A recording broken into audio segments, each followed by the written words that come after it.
ఎప్స్టీన్తో తనకున్న సంబంధంపై ఎట్టకేలకు నోరు విప్పారు బిల్ గేట్స్. తాను పలుమార్లు ఎప్స్టీన్ను కలిసినట్లు, ఇద్దరు రష్యన్ అమ్మాయిలతో తనకు సంబంధాలు ఉన్నట్లు ఒప్పుకున్నారు. తన వల్ల గేట్స్ సంస్థకు చెడ్డ పేరు వచ్చిందని, అంతా తనను క్షమించాలి అంటూ పేరు పేరున క్షమాపణ చెప్పారు. మొన్నటి వరకు జస్ట్ బిల్ గేట్స్ పేరు మాత్రమే వినిపించినా ఇప్పుడు నేరుగా ఆయన అది నిజమేనని ఒప్పుకోవడంతో ఈ ఇష్యూ సంచలనంగా మారింది.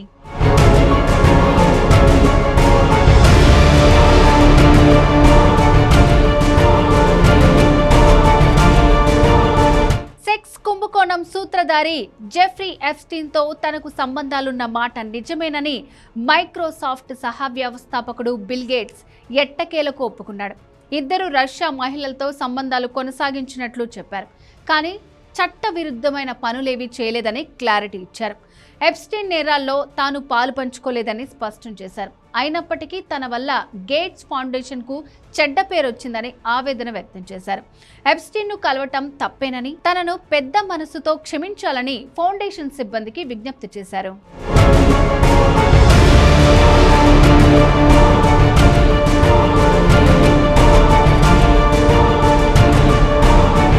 తనపై వచ్చిన ఆరోపణలపై టౌన్ హాల్ సమావేశంలో బిల్ గేట్స్ వివరణ ఇచ్చినట్టు సమాచారం. ఎప్స్టీన్ ఫైల్స్లో భాగంగా విడుదల చేసిన ఫోటోల్లో మహిళలతో నేను ఉన్నట్లు చూపించారు. ఆ ఫోటోల్లో మహిళల ముఖాలను తారుమారు చేశారు. నిజానికి ఎప్స్టీన్ సహాయకులతో ఫోటో దిగాను. ఎప్స్టీన్ వినతి వల్లే దిగాల్సి వచ్చింది. అతడి చుట్టూ ఉన్న మహిళలతో ఏనాడు నేను కాలం గడపలేదు. ఎప్స్టీన్ బారిన పడిన బాధిత మహిళలతో నాకు ఎలాంటి సంబంధం లేదు. ఎప్స్టీన్ను కలవటం ద్వారా పెద్ద తప్పు చేశా. మైనర్లతో వ్యభిచారం కేసులో ఎప్స్టీన్ 2008లో దోషిగా తేలాడు. 3 ఏళ్ల తర్వాత 2011లో అతన్ని కలిసా. అతడి నేపథ్యం గురించి సరిగ్గా తనిఖీ చేయలేదు. అందుకే తప్పు జరిగింది అంటూ భావోద్వేగానికి లోనయ్యారు బిల్ గేట్స్.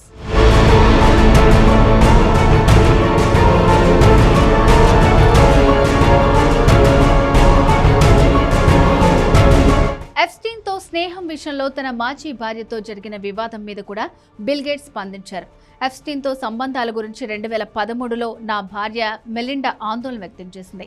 అయినప్పటికీ 2014 దాకా అతన్ని పలుమార్లు కలిసా. ఎప్స్టీన్తో కలిసి ప్రైవేట్ జెట్ విమానాల్లో ప్రయాణించా. కానీ ఎప్స్టీన్ ఐర్లాండ్లో ఏనాడు ఒక్క రాత్రి కూడా గడపలేదు. నా వల్ల గేట్స్ ఫౌండేషన్కు మచ్చ రావటం బాధగా ఉంది. నా వ్యవహార శైలి, ప్రవర్తన ఫౌండేషన్ విలువలకు, లక్ష్యాలకు విరుద్ధంగానే ఉన్నాయి. చివరిసారిగా 2014లో ఎప్స్టీన్ను కలిసా. ఎప్స్టీన్ విషయం మెలిండాకు మొదటి నుంచి అనుమానాలున్నాయి. ఎప్స్టీన్తో సంబంధాల వల్ల నా పేరు ప్రతిష్టలు మంట కలుస్తున్నాయని చివరికి గ్రహించానని చెప్పారు.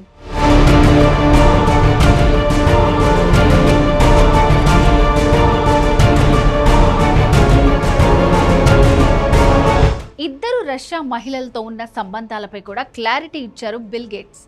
ఆ అమ్మాయిలతో సంబంధాలు కొనసాగించిన సంగతి నిజమే. వారిలో ఒకరు బ్రిడ్స్ ప్లేయర్లు. బ్రిడ్స్ ఈవెంట్లలో ఆమె నన్ను కలిశారు. మరొకరు న్యూక్లియర్ ఫిజిసిస్ట్. బిజినెస్ కార్యక్రమాల్లో భాగంగా మేము కలుసుకున్నాం. ఎప్స్టీన్తో ఉండే మహిళలతో కానీ, అతని అసాంఘిక కార్యకలాపాలతో కానీ నాకు ఎలాంటి సంబంధం లేదంటూ కామెంట్స్ చేశారు బిల్ గేట్స్. ఈ ఎప్స్టీన్ ఫైల్స్ వ్యవహారంలో బిల్ గేట్స్ పేరు చాలా కాలం నుంచి వినిపిస్తూనే ఉంది.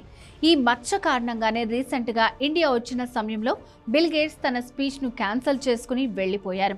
కేవలం బిల్ గేట్స్ మాత్రమే కాదు, చాలామంది ప్రముఖుల పేర్లు ఈ ఎప్స్టీన్ ఫైల్స్లో బయటపడ్డాయి.